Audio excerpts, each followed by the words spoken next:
Je voudrais que vous ouvrez vos Bibles dans Psaume 51.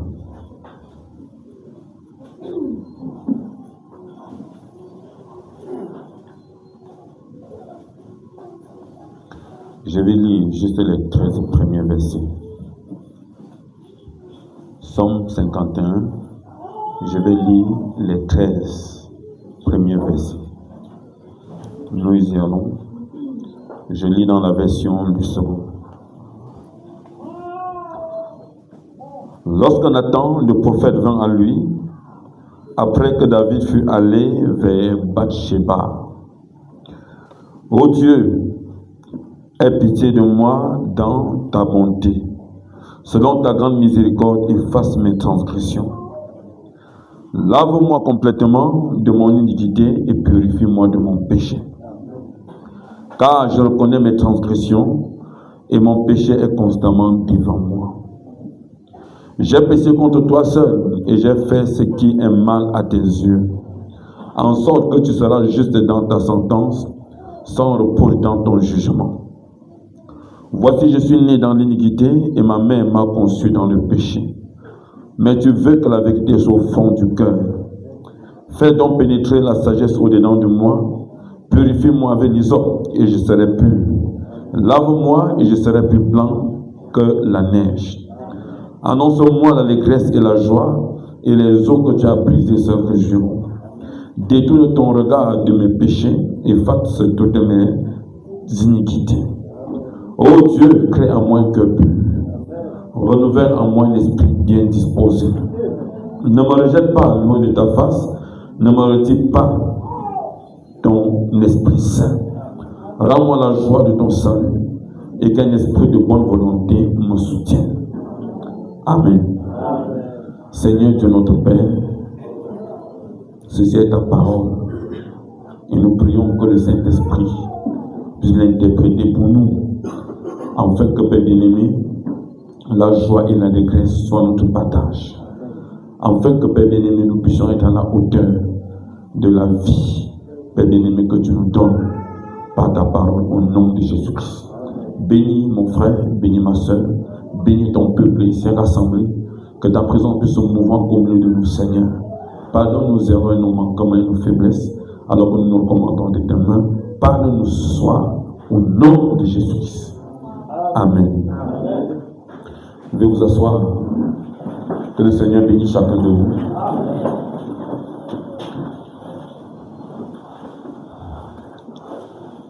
Très bien.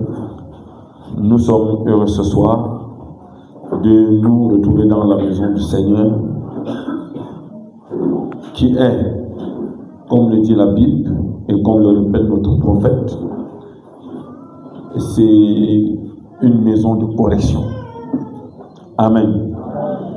Donc nous n'entrons pas ici pour sortir la même personne, mais nous entrons ici en fait que la parole de Dieu puisse nous tailler, que la parole de Dieu puisse nous montrer le chemin par excès, le chemin excellent par où nous devons passer. Amen. Donc ce soir, je vais vous dire quelques paroles d'exhortation et je crois que le Seigneur bénira cela dans votre cœur. Donc je vais parler la plus grande bénédiction qu'un homme doit avoir dans la marche chrétienne. Amen. La plus grande bénédiction. Très bien. Il est bien vrai que lorsque nous parlons de la bénédiction, on imagine beaucoup de choses. C'est ça, n'est-ce pas? Les gens imaginent parfois le bien-être. Nous imaginons, et c'est normal, nous imaginons peut-être les choses matérielles. Nous imaginons des grands marchés que nous pouvons gagner. Nous imaginons aussi des promotions que nous pouvons avoir dans notre lieu de service. Et ce sont des bonnes choses. Mais au fond de mon âme, je crois de tout mon cœur que la plus grande bénédiction qu'un homme peut avoir et doit avoir, ce ne sont pas ces choses-là. Amen. Très bien. Je me rends compte que le Seigneur nous a bénis la dernière fois. C'était mardi, n'est-ce pas? J'ai vu tellement de gens m'ont fait signe par rapport à la prédication que nous avons eue ici mardi. Moi-même, j'écoutais le matin, l'onction est descendue sur moi. Parce que je me demandais ce qui se passait.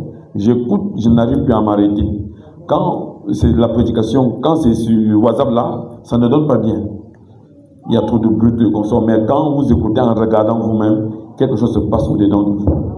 Si c'est la parole de Dieu, ça va se passer. Amen. Et vraiment, ça m'a fait beaucoup de bien. Très bien, nous prions que le Seigneur nous bénisse davantage, n'est-ce pas? Et que l'onction, sa présence au milieu de nous puisse augmenter de telle manière que nous puissions nous unir entièrement à sa volonté en cette saison. Amen. Ce que je viens de lire, c'est Somme 51, c'est David qui l'a écrit. Et quand par exemple je lis, quand je vous ai lu ça, maman Hélène, faites les efforts quand vous entrez dans la maison du Seigneur, de garder le niveau haut et d'être actif. Ne laissez pas que Satan vaporise sur vous le sommeil ou bien la fatigue. N'acceptez pas ça. Amen. Vous avez toute la nuit pour dormir. Très bien. Et bientôt on va sortir, on ne va pas durer. Donc, quand vous écoutez cette parole-ci, quand vous lisez ce son, vous réalisez que David a écrit cela dans la douleur. Amen. Vous réalisez qu'il écrit avec trop de peine. Vous pouvez sentir la douleur de cet homme lorsque il écrit ce son. En effet, ce n'est pas David qui écrit, mais c'est le Saint-Esprit au travers de David qui a utilisé l'encre pour mettre ce que l'homme ressentait au fond de son cœur. Amen. Il avait péché contre Dieu, cet homme que vous voyez. Et qu'est-ce qu'il avait fait? Il avait pris la femme d'Uri, le Héthien, son serviteur. Un roi qui avait plus de 300 femmes. La Bible dit que 500 femmes. Mais il a trouvé le courage de prendre la femme de son serviteur. Et cet homme n'avait qu'une seule femme. Et le gars avait plus de 400 femmes et poussières. Mais il a pris la femme de cet homme et il a eu encore l'audace de le tuer. Amen. Et quand il le tue, ce Lucrèce, il part vivre sa vie avec cette femme-là. Pendant plus de 9 mois. Est-ce que David avait un problème? Il n'avait pas, physiquement, visiblement, il n'avait pas de problème. C'est ça, n'est-ce pas? Et c'est quand la femme est sur le point d'accoucher, après 9 mois. Après 9 mois, il chantait toujours avec onction, n'est-ce pas? Le Saint-Esprit était toujours sur lui. Il était encore un grand prédicateur. Vous comprenez? L'onction n'a rien à y voir. Vous pouvez être n'importe quoi, l'onction descend sur vous. C'est quoi la Bible dit? Que l'onction descend sur les justes et sur les injustes. Il pleut sur les bons et sur les méchants. Vous n'avez jamais vu le soleil se lever seulement sur la maison des chrétiens et sur la maison de ceux qui ne sont pas des chrétiens ou des païens. Le soleil manque de se lever, non. Donc le soleil, c'est comme l'onction. C'est ça, n'est-ce pas? Parce que c'est pourquoi ne vous vantez jamais parce que vous avez l'onction.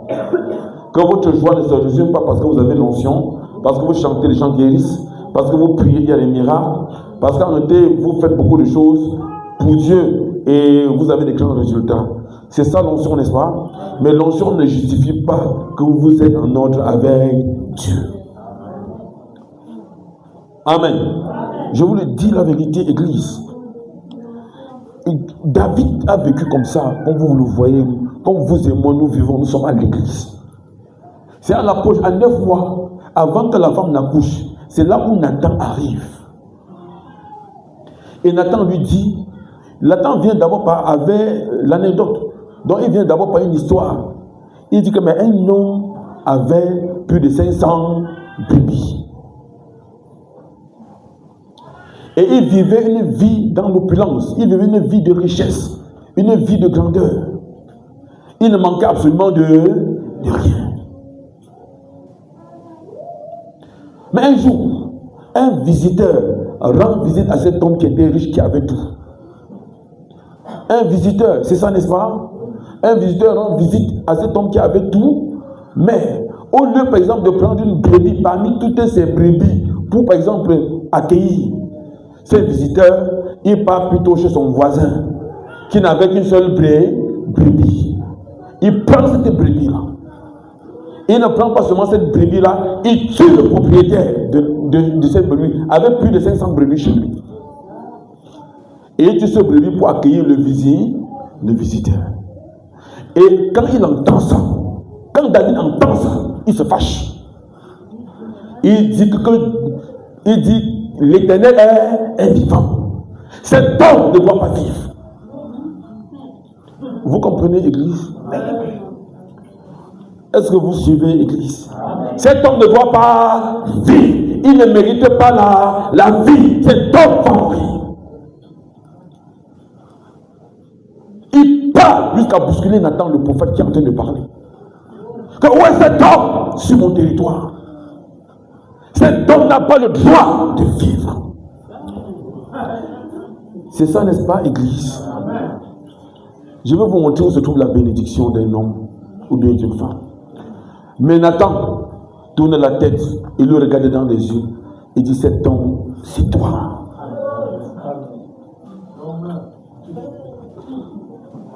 C'est ça, n'est-ce pas? Dieu dit: cet homme-là, c'est toi. Et David, c'est qui? C'est un homme selon le cœur de Dieu. Et quand il suçote que cet homme-là, c'est moi, comment? Il dit: où est Uri, le Héthien? La femme de Salomon, c'est cet enfant qu'ils ont eu. Parce que l'enfant est mort. Je ne vais pas prêcher sur ça vraiment. Je suis en train de passer. C'était la mère de Salomon qui a écrit la Bible ici. C'était pas la femme de David. Quand Nathan dit où est Uri le tien, il est relate qu'on sort, David, le sang finit dans son corps. Il dit que mais tiens, je vais faire comment? Il s'est déjà condamné lui-même en disant tantôt que non, la personne ne doit pas vivre. C'est ça, n'est-ce pas, Église? Vous savez, je ne sais pas si vous comprenez vraiment la portée de ça. Amen. Et David a souffert. Vous savez, c'est là où a commencé tous ces problèmes. Le gars-là n'a pas pu se contenir. Il a engagé les jeunes. Il s'est humilié devant Dieu et marchait comme un malade. Et c'est dans son humilité qu'il a écrit Psaume 51. Oh Dieu, aie pitié de moi dans ta bonté. Selon ta grande miséricorde, efface mes transgressions. Donc la plus grande chose qu'un homme, qu'une femme, qu'un chrétien, qu'une chrétienne peut avoir dans la vie, c'est lorsque Dieu vous révèle vos péchés.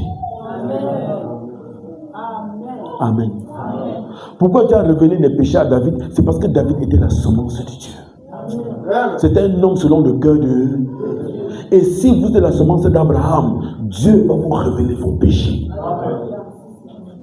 Suivez-moi bien, le plus grand bien, la plus grande bénédiction que nous pouvons avoir sur cette terre, c'est que Dieu vous révèle vos iniquités, vos péchés, parce que vous ne pouvez pas vous trouver dans une contrée sûre et en sécurité. C'est ce que le prophète Branham dit. Lorsqu'un homme, lorsqu'une femme se trouve en sécurité, le péché est caché sous ses pieds. Amen. C'est pourquoi l'apôtre Paul dit: vous qui êtes debout, prenez garde de ne pas tomber. Si Dieu vous aime, il va vous révéler vos péchés. Il est écrit dans le livre de Pierre, j'ai mentionné ici, si vous pouvez lire ça à la maison, c'est 1 Pierre chapitre 4, verset 17, il est écrit que le jugement commence dans la maison de Dieu. Donc cela veut dire en quelque sorte que si vous êtes à l'église, Dieu va vous révéler vos péchés cachés. Ce sont des choses que vous n'êtes pas au courant. Vous vivez tranquillement comme David, il était sous onction, il continue d'écrire toujours des hommes, mais en réalité, il avait pris la forme de quelqu'un. Il dormait avec la femme de quelqu'un. Il a pris Uri le Héthien et il l'a tué avec ses gardes. Mais l'onction descendait toujours sur lui, il écrivait des sons. C'est pourquoi quand il disait à Nathan que cet homme ne doit pas vivre, c'était tout l'onction du Saint-Esprit. Parce que le salaire du péché, c'est la mort. Mais suivez-moi bien, vous pouvez vous sentir tellement bien dans les églises du message. Vous pouvez vous sentir tellement heureux. Nous avons tout, nous avons la vision, nous avons les sept tonnerres, nous avons la grâce de l'enlèvement, nous avons la dernière trompette. Mais suivez-moi bien, Église, Dieu va vous révéler vos péchés. Parce que le jugement commence dans la maison de... Vous ne pouvez pas, et nous, vous et moi, nous ne pouvons pas atteindre cette perfection vers où nous partons si Dieu ne nous révèle pas d'abord nos fautes. Amen. Parce que quoi, pour vous, Église, semence d'Abraham, Dieu vous révèle vos fautes, n'est-ce pas? Parce qu'en terre, vos fautes seront jugées sur la terre. Ça va vous humilier, vous comprenez? Ça va vous révolter, ça va vous diminuer. Ça serait comme si on a versé l'eau froide sur vous. On se comprend? Mais parce que quoi? Parce que Dieu ne veut pas que vos péchés traversent. Parce que si le jugement, si vos péchés ne sont pas jugés par la prédication de la parole, de l'autre côté, au ciel, ça va vous condamner. Amen.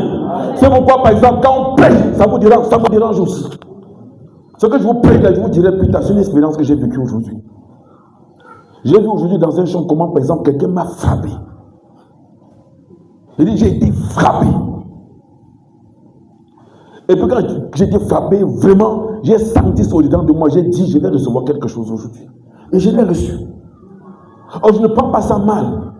Parce que Dieu va vous révéler vos manquements. Vous priez chaque jour pour la perfection, n'est-ce pas? Nous prions chaque jour pour l'enlèvement, n'est-ce pas? Dieu va vous montrer la route. Parce que vous ne pouvez pas atteindre l'enlèvement si vous ne quittez pas certaines choses. Et ce n'est pas que, tant que vous restez bien, j'ai la joie, j'ai la paix, il y a un problème. Il faut que Dieu détruise les pis, le péché et toutes les racines du mal en vous, afin que vous montiez. Et pour que Dieu le fasse, il doit vous révéler ça. Amen. Est-ce que vous suivez ce que David dit? Suivez. Ça, c'est la position que vous devez avoir, Église. C'est ce que j'ai réalisé. Il dit, je ne... Oh là là, suivez. Il dit, car je reconnais mes transgressions. Qui a révélé à David ses transgressions? C'était Dieu lui-même. Amen. Tant que Dieu ne vous a pas révélé vos transgressions, vous serez saints à l'église. Vous vous sentirez en sécurité. Mais il y a des choses que vous avez oubliées. Il y a des choses qui vous sont échappées. Donc Dieu, dans sa grâce, va vous conduire. Vous savez, ce n'est pas un chemin d'onction. Que j'ai la puissance pour faire ça tout et qu'on soit une vie. Et pour que la vie entre en vous, il faut que tous les éléments qui n'est pas de la vie de Dieu puissent quitter. Et pour que ça quitte, il faut que Dieu vous révèle. Je connais mes transgressions. Mon péché est constamment devant moi. Amen. C'est ça, n'est-ce pas, Église? C'est capital. Si Dieu nous aime, nos péchés seront jugés ici maintenant. Amen. Parce que vous ne pouvez pas changer quand vous ne connaissez pas, par exemple, ce que vous faites qui soit mal. Vous comprenez? Tant que vous pensez que tout ce que vous faites est bien, alors faites attention à vous-même. Mais parfois, Dieu va vous livrer même au magistrat. Dieu va vous livrer à votre voisin. Dieu va vous livrer au passant pour qu'il vous enseigne la justice. Il va vous dire quelque chose pour se moquer de vous, mais derrière ça, vous devez entendre la voix de Dieu qui vous parle. Ne prenez pas toujours ça mal, comme mal parle de moi. Amen.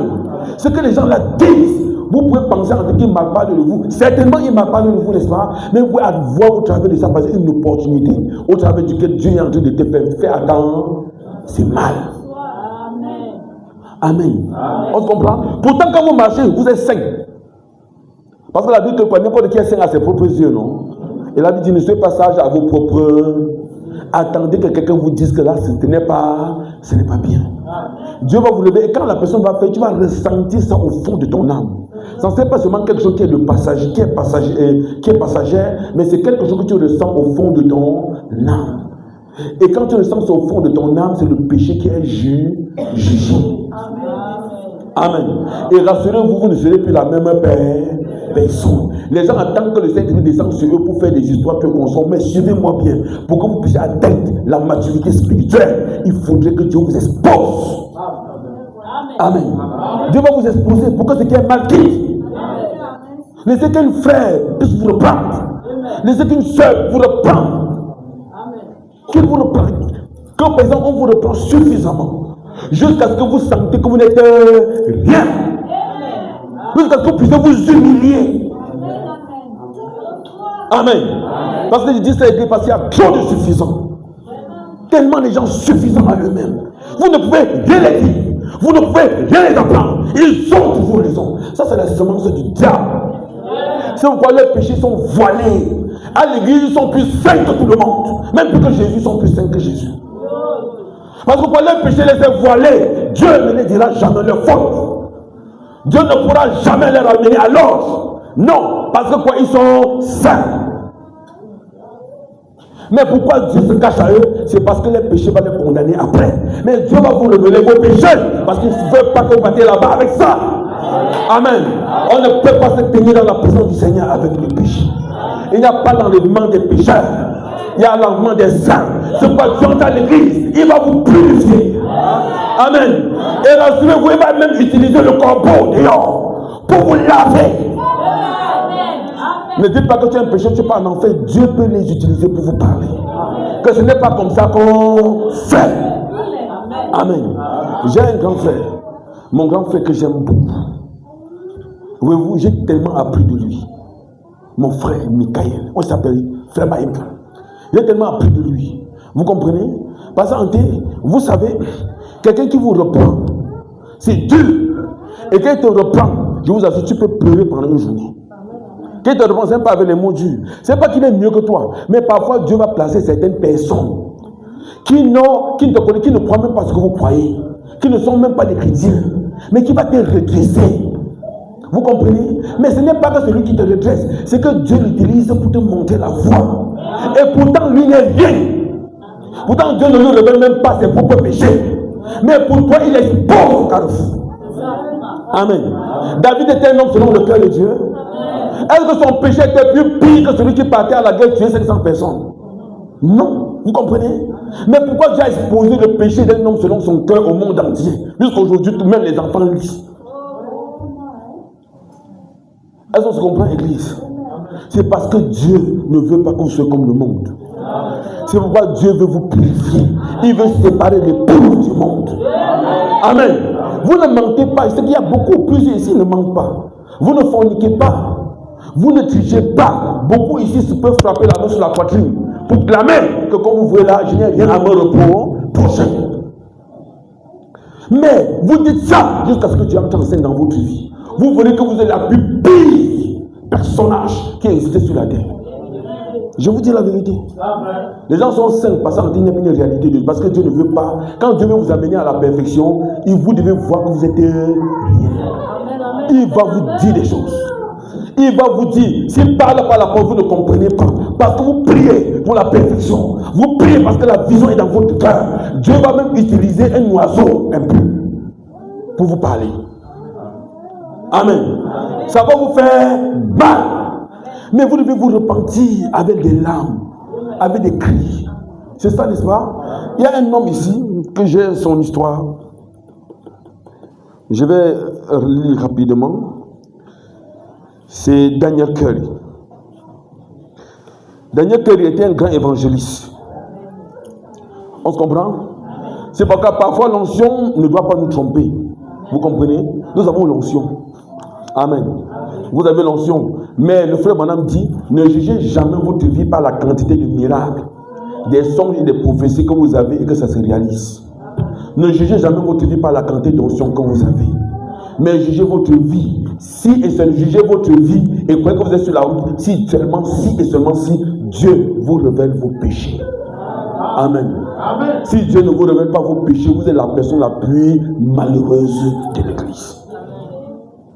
C'est pourquoi vous êtes tellement orgueilleux, un peu de vous-même.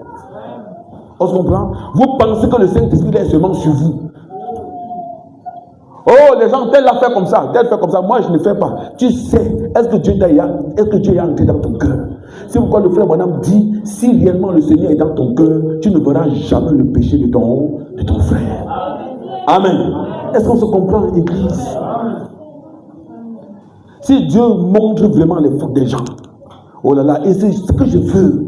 Parce que si Dieu ne nous montre pas nos péchés, la perfection pour nous est interdite. Amen. J'ai péché. Mes transgressions sont constamment devant. Si Dieu te dit que voici ce que tu fais, tu auras honte de toi-même. Suivez par exemple cet homme. Il y avait un grand évangéliste. Ça fait environ 75 ans. Son nom m'échappe. Je crois qu'il s'appelait Arthur McCoy. Il avait sillonné le pays. Et un soir, il a rêvé qu'il était parti dans la gloire. Amen. Suivez-moi bien. Il y a quelque chose qui va se passer pour que Dieu vous parle. Et quand Dieu descend, il va vous dire le problème que vous avez. Amen. Et le problème, parce que Dieu ne bénit pas d'abord. Il vient, il dit que tu fais bien, c'est tout. Mais il va te reprendre. Amen. Parce qu'il te montre la direction vers où il veut te conduire. Et il n'y a qu'une seule direction, il n'y a qu'une seule dimension dans laquelle Dieu veut garder l'église. C'est la perfection. Parce que c'est lui en vous, vous en lui. Et vous faites un. Et vous ne pouvez pas faire un, vous ne pouvez pas quitter un péché sans que Dieu ne vous le révèle. Ça n'existe pas. Amen. Vous ne pouvez pas être quelqu'un, par exemple, qui aime l'argent cupide. Et Dieu vient seulement vous délivrer comme ça. Il va d'abord vous dire que tu es cupide. Parce que la seule manière pour que le péché quitte, il faudrait que cela soit réveillé. Quand c'est révélé, c'est condamné. Mais quand ça reste sur vous, vous pensez que tout va bien. Je fais ça, Dieu ne me fait rien. Cela veut dire que tu n'es pas dans le programme. Amen. L'autre me dit que non, tel qui dit qu'il a péché, ça le dérange. Pour moi, ça fait 6 mois, 1 an que je vis même dedans. Et le Seigneur me bénit avec des prophéties, avec des dons. Cela veut dire que tu es hors programme. Amen. Dieu ne t'a jamais connu. Je vais vous le prouver par la parole. Voici un grand évangéliste qui avait sillonné tout le pays. Et un soir, il a rêvé. Parce que vous dites que vous êtes grand évangéliste, grand pasteur, grand apôtre. Grand apôtre, c'est devant nous. Vous comprenez? Grand pasteur de renom, c'est devant nous. Vous comprenez? Mais devant Dieu, tu es quoi? C'est pourquoi, par exemple, en terre, vous ne pouvez vous glorifier que lorsque le ciel a parlé. Si le ciel n'a pas parlé, il ne vous reconnaît pas. Amen. C'est pourquoi les gens, nous devons nous agenouiller devant Dieu. Dire que Seigneur, révèle-moi mes torts. Je sais que tu m'as béni. Je sais que tu as béni ma maison. Tu as béni mon mari. Tu as béni mes enfants. Tu as béni le pasteur. Tu as béni l'église. Mais c'est que je vais avancer. Et je sais que la seule chose pour que j'avance, il faut que tu me révèles mes transgressions, mes péchés. Les petites choses que tu fais, tu penses que ce n'est rien. Ça détruit le ciel. Ça renverse le royaume. J'ai réalisé ça aujourd'hui, église. J'ai réalisé comment Dieu m'a humilié. J'ai dit que je ne prêche pas. Parce que je ne savais pas là où je devais prendre la force. Parce que quelqu'un m'a bossé. Et j'ai vu ça. J'ai appelé le frère plus de 4-5 fois. Pour dire que frère, est-ce que tu peux dire un mot pour exhorter l'église? Moi, je vais m'asseoir. Je vais m'humilier devant le Seigneur. Mais j'ai fait le corps, le frère n'a pas répondu. J'ai dit que Seigneur, je ne vais pas laisser ce que le diable fait conduire ton église. Je vais me tenir debout. Je me repens devant toi et je dis frère. Amen. C'est comme ça. Que ce n'est pas passé en terre, je vais laisser le diable tuer console. La Bible dit, le juste tombe et il tombe 7 fois. Amen. Et c'est le plus grand bonheur. Et c'est là que j'ai commencé à penser. Ça a tout moué dans ma tête. J'ai failli me renverser. Et c'est là où Dieu me dit, Dieu me fait comprendre tout là où il m'avait réfuté. Là où il m'avait dit que voici ce que tu m'as dit. Il a dit que Seigneur, c'est quoi? C'est comment comme ça? Et puis j'étais tellement troublé. Il y a quelque chose qui m'a fait comprendre que c'est la plus grande bénédiction qui peut arriver dans la vie d'un homme ou d'une femme. C'est lorsque Dieu vous révèle vos torts. Amen. Tout ce que tu fais, qui te dit que tu fais bien, qui te dit que tu fais mal. Selon vous, pensez que vous faites bien, n'est-ce pas? Même si c'est écrit dans la parole de Dieu, ce n'est pour autant bien que lorsqu'il y a un écho du ciel qui atteste, qui appose sa signature pour dire que vous le faites bien. Amen. Très bien. Ce monsieur, il a rêvé qu'il est monté dans la gloire. Il a dit qu'il était arrivé à la porte. Mais a-t-il dit, on ne l'a pas laissé entrer? C'est ça, n'est-ce pas? C'est comme ça que Dieu veut aider. C'est comme ça que Dieu veut amener cet homme-là à la perfection dans son âge. Amen. Tu penses que tu as trop fait? Alléluia. Que non, je ne sais pas n'importe qui. Que ça sont les pécheurs là-bas. C'est n'importe quoi. Tu taxes les gens de n'importe quoi, n'est-ce pas? Pourtant, tu ne connais même pas ta statue. C'est quand vous voyez par exemple les gens qui insultent les autres, qui se moquent des autres, eux-mêmes se trouvent dans le même panier. Amen. Mais le gars voit qu'il est grand et il a parcouru toute la ville, tout le pays. Mais il rêve qu'il est parti dans la gloire au ciel, arrivé là-bas, on ne veut pas laisser entrer. Amen. Il était grand pasteur avec des miracles à gauche, miracles, des grandes prédications, des grands sermons, des grandes révélations. Dieu ne connaît pas ces histoires-là. Les apôtres, les pasteurs de renom. D'autres, j'ai entendu l'autre qui se faisait appeler excellence. Je vous dis. Et on le connaît partout comme l'excellence. Excellence pasteur. Donc on l'appelle son excellence. J'ai ça. Vous comprenez? Mais ce n'est pas une mauvaise... Nous n'avons pas l'habitude de critiquer les choses. Vous comprenez? Ce n'est pas une mauvaise chose. Mais tu es devant nous tu es excellent, éminent. Hein? Tu es révérend, tu es excellent. C'est bien, on se comprend. Mais devant Dieu, c'est zéro. Amen. Si tu veux qu'on t'appelle excellence telle, on va t'appeler. Ça ne souffre de rien. Apôtre tel, on va t'appeler. Ce n'est pas nous qui t'avons appelé. On se comprend. Si tu dis que tu es apôtre, nous on va t'appeler apôtre. Si le frère Ferdinand se lève aujourd'hui et quand vous voulez, vous devez m'appeler son éminence. C'est ça? Vous devez discuter ça pourquoi? Appelez-le son éminence. Et je ne veux plus entendre Ferdinand dans votre bouche. C'est un manque de respect à mon endroit. Appelez-moi son éminence. Appelez-moi son excellence. On va t'appeler. On se comprend? Ben ça ne sert à... C'est Dieu qui connaît vos vrais noms. Amen. Amen. Très bien. Il est arrivé, on ne l'a pas laissé entrer. Suivez.